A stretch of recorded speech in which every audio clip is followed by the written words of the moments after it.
जीवन की सच्चाई। एक आदमी की 4 पत्नियां थीं। वो अपनी चौथी पत्नी से बहुत प्यार करता था और उसकी खूब देखभाल करता और उसको सबसे श्रेष्ठ मानता था। वो अपनी तीसरी पत्नी से भी प्यार करता था और हमेशा उसे अपने मित्रों को दिखाना चाहता था। हालांकि उसे हमेशा डर था कि वो कभी भी किसी दूसरे इंसान के साथ भाग सकती है। वो अपनी दूसरी पत्नी से भी प्यार करता था। जब भी उसे कोई परेशानी आती तो वो अपने दूसरे नंबर की पत्नी के पास जाता और वो उसकी समस्या सुलझा देती। वो अपनी पहली पत्नी से प्यार नहीं करता था, जबकि पत्नी सब उससे बहुत गहरा प्यार करती थी और उसकी खूब देखभाल करती थी। एक दिन वो बहुत बीमार पड़ गया था और जानता था कि जल्दी ही वो मर जाएगा।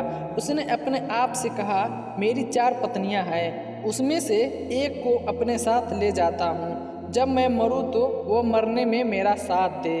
तब उसने चौथी पत्नी से अपने साथ आने को कहा तो वह बोली, नहीं ऐसा तो नहीं हो सकता, और चली गई।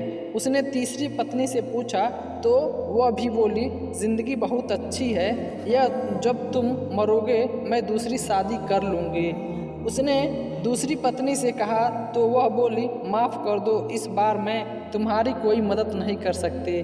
ज़्यादा से ज़्यादा मैं तुम्हारे दफनाने तक तुम्हारे साथ रह सकती हूँ। अब तक उसका दिल बैठ गया और ठंड पड़ गया। तब एक आवाज़ आई, मैं तुम्हारे साथ चलने को तैयार हूँ, तुम जहाँ जाओगे मैं तुम्हारे साथ चलूँगी। उस आदमी ने जब देखा तो वह उसकी पहली पत्नी थी। वो बहुत बीमार सी हो गई थी।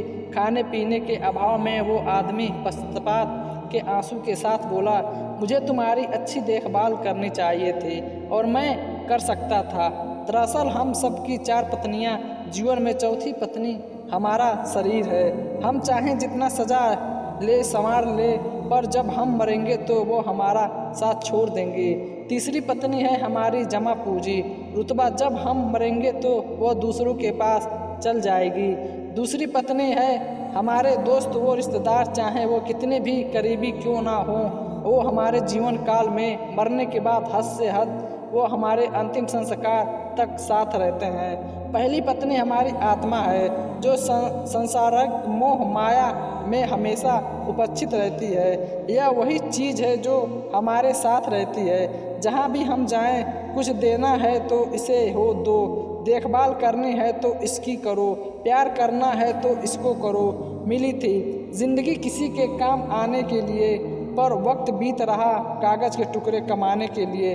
क्या करोगे इतना पैसा कमा कर? ना कफन में जेब है, ना कब्र में अलमारी, और यह मौत के फरिश्ते तो रिश्वत भी नहीं लेते।